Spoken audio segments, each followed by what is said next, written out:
Welcome to another BBA Roundtable discussion, putting key questions to industry experts. And the question we're going to be looking at now is how can organisations future-proof themselves, creating a competitive advantage through the skills and capabilities of its workforce? So I'm going to start with Colin Johnson, Managing Director of D-Gauge. What are your views on that? Technology changes very constant and very quickly, and probably got a much quicker life cycle than maybe traditional products. I think that acknowledging that and then making sure that the team understand that it changes is constant. That would help stay ahead. So you talked about acknowledging and also making sure the team understands, but actually, how does that show itself? What does that actually mean when it comes to managing people and your business?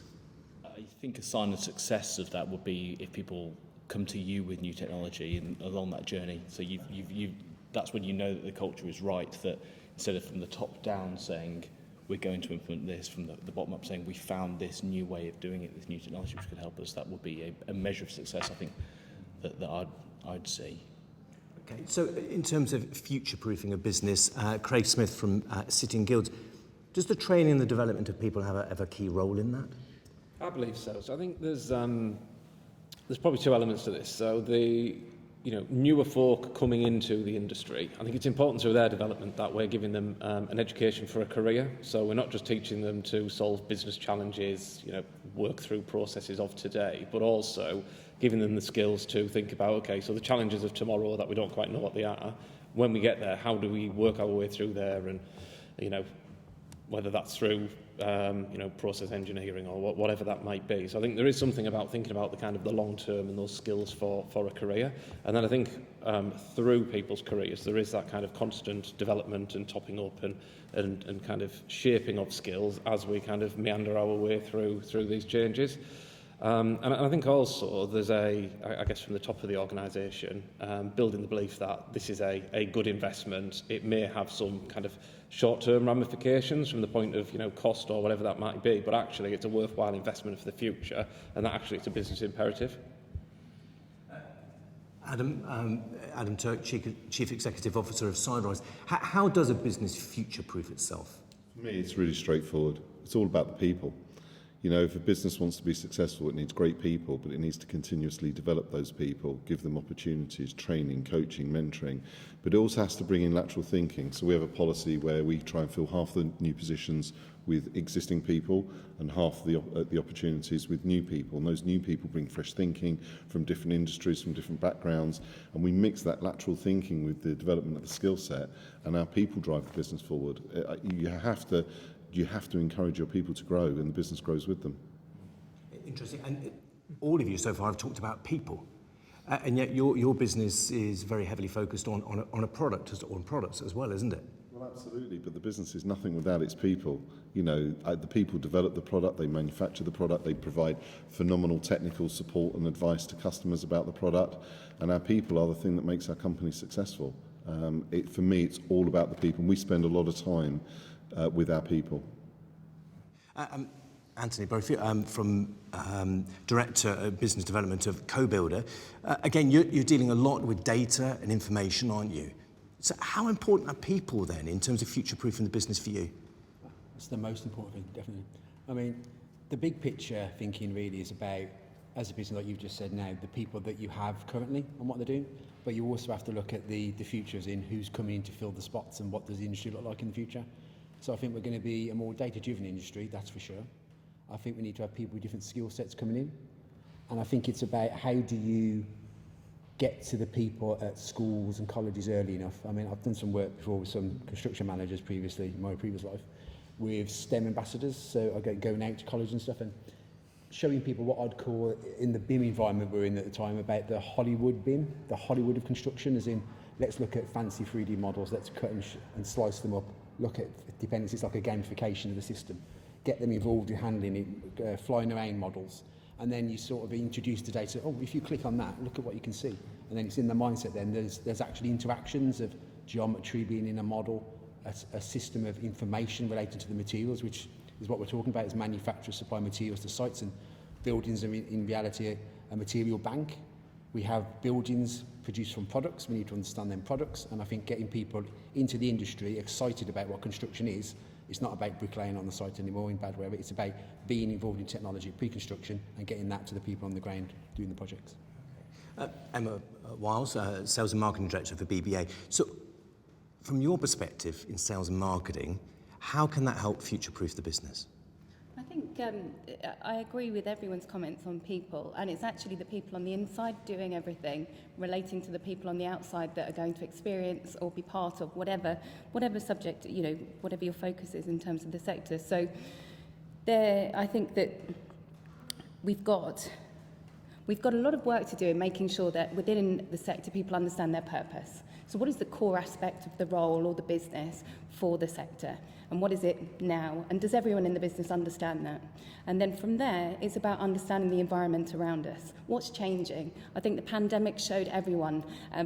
Some sectors popped out of nowhere that have been doing what they do for many years, delivery drivers that are taking shopping to houses that suddenly had a role that is we are feeding the nation where they can't get to the supermarket. So I think that there is flexibility that is always needed in terms of a business understanding this is our role, but actually what does our role mean to the environment that we serve? And that's, I think, something that we can learn from, and a business really needs to have both angles from the external perspective and the internal perspective to make sure that it's doing the right thing and keeping up with trends. So, Heidi Geisler, so Chief Executive Officer for BBA. From your point of view, we're hearing a lot of talk about people, investing in people to future-proof that business. Is that the answer? Is that the key? Well, I think if we are looking at the industry needing a lot of change, that change will only come from great ideas within whatever organisation people operate, and a willingness and a very strong desire to make it happen. I feel I'm a little bit out of my depth in this subject because we're still very much on a journey, and how do we get the most out of our people? How do we offer our people something that they see has a long-term benefit to their career and their development? Maybe on a more serious note, we've got in just over a week's time, we've got the 5th anniversary of Grenfell Tower inquiry in which 72 people died. Now, we as an organisation couldn't have prevented that, but we can certainly play a very important part to ensure that that never happens again. And I think if we relate what we do, in whatever small scale, to events like that, maybe that gives people a purpose. So, David, I'll come to you now in terms of, in your role as Technical Director of D-Gauge. How do we actually improve that capability of people? We can talk about people, but how do we actually, drive that upwards? Well, this may be slightly controversial in the sense that it's not specifically people related, but I think one of the key things is that all of us need to be aware of what is round the corner. I think we need to have a plan for what's happening in the future, be observant of what's going on, and that in itself is probably people. Have you got the people that are able to look at what's coming around the corner, what's in other industries, and what is it that's likely to give us a sporting chance? I've always believed that in terms of the industry I'm in, which is largely data-driven and computer-based, that we've actually got to have a feel for what's 10 years away and see what's coming, which in some respects is quite a long time. And a lot of companies don't think in those terms. My experience is that the bigger the company, the smaller the time frame in which people are thinking forward. And I think one of the key things we've seen coming out of the pandemic, your point, Emma, was that it saw changes that we perhaps didn't anticipate. And I think for me, one of the biggest things was to see that the decisions that we as a business had made to move across to a cloud-based infrastructure rather than the traditional have your computer on the desk, the CAD systems, etc., made a huge difference in terms of our business's ability to carry on as normal when everyone around was through packing computers into the back of their cars, and where we had whole government departments that couldn't function because they were totally dependent upon being at their desk at a computer. And I think the move to cloud computing was something that COVID showed us was a good thing to have done. And a lot of people are saying, I wish we'd thought about that, but they hadn't. So I think really it's a question of thinking forward to the future and looking around the people that you've got with you and saying, have I got the people that can see in the future? Have I got people that are coming from other industries that can bring me some ideas? So for example, we have people in our business who have come in from very much bigger parts of the computer industry that know a lot more about systems out there than we do. People who've been involved in gaming and all these sort of things, which are a heck of a lot more advanced than most of our business systems. They're bringing ideas into it, which give us the opportunity to look into the future. And I think that's one of the key things. Yeah. And just to pick up on a point that we were talking about earlier on, actually, before we sat down here, you were talking about the length of time, that, if you like, the memory that a company has in its staff. Yes. Tell us a bit about that. Well, a number of theories on this. There's plenty of books being written on it as well, but I mean, needless to say, a book is for the guidance and you take your own ideas out of it. I think there's a few things that come out of this. You have to look at how long is corporate memory, and a concept that I like is half-life. And I think that we find that in a lot of businesses, a half-life is something like about 7 years. After 7 years, most people have, or half the people have forgotten what went on 7 years earlier, that sort of thing. Now try and put that in terms of moving forward. What's the length of time in an innovation? How long does it take to get an innovation to market? Is there a point in terms of those curves where you actually say an innovation is going to succeed or it's not going to succeed? And I think the key thing there is, have we done something before? Is that forgotten? How's that going to relate to the future? Are the people that are going to be around in the future when our ideas come on stream going to be the same people we've got now? Possibly not. How do you pass that knowledge on? How do you keep it going? Richard Smith from NHBC. Can companies, and thinking about builders and people in construction, firms in construction that you deal with, can they future-proof their business by investing in people? Absolutely. Absolutely. I think it's, the one thing that, especially in the industry that I work in, it's very competitive for staff to do the same thing in different in different companies. So the more we invest in the staff and then support the staff in their progression, sort of develops loyalty, and it also develops some really good people. With what we do at NHBC, the processes that we follow in risk management are different to most surveying kind of roles. So if someone comes in from outside of NHBC, we have to spend a fair bit of time doing development to get them on board. It takes them at least 6 months to get fully on board to where we want them to be. If you bring people in and develop them over a period of time, we can just build on that and develop an organic structure, and that's the way to go. So I think it is really important, and again, more important as we are, again, with the Building Safety Act, there's more requirement to demonstrate competency, and I think there's a better opportunity to do that if you develop your own people. And whilst you believe in that, does everybody?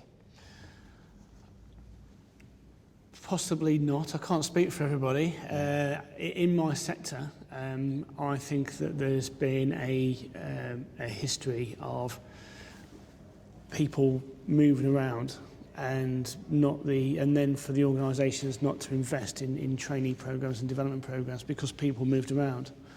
And I think that actually if everyone invested in that development programme, it would slow that movement anyway in the first place.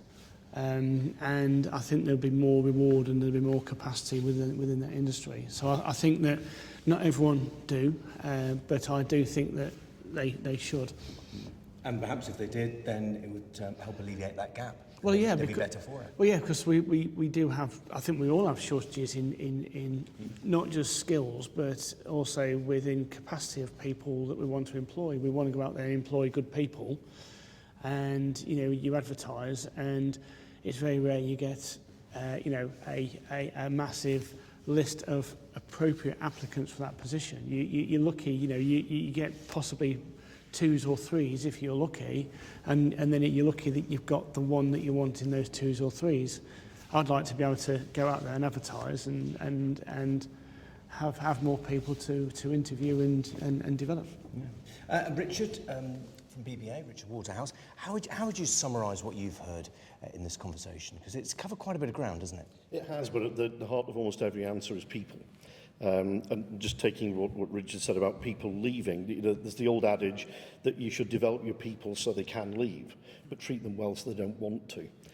It's about creating a people culture. It's about making sure that if you are going to future-proof the organisation, future-proof, of course, means you know what the future's going to be.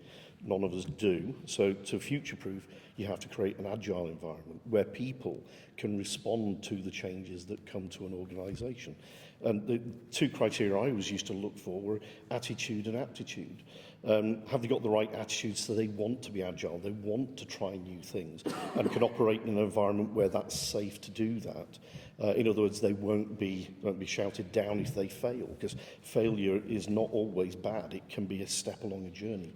And then at the aptitude, can we impart new skills? Can we help them to grow within the organisation? Taking Adam's point, I love the fact that you want to fill half of the positions with people in the organisation. That really is putting people at the heart of an organisation. That creates the culture for organisations to succeed. And I think every organisation ought to look to try and achieve that. If you do that, then yes, you put people, skills and training at the heart of future-proofing an organisation. Thank you, Richard. Thank you, everyone, for a very insightful conversation. Thank you.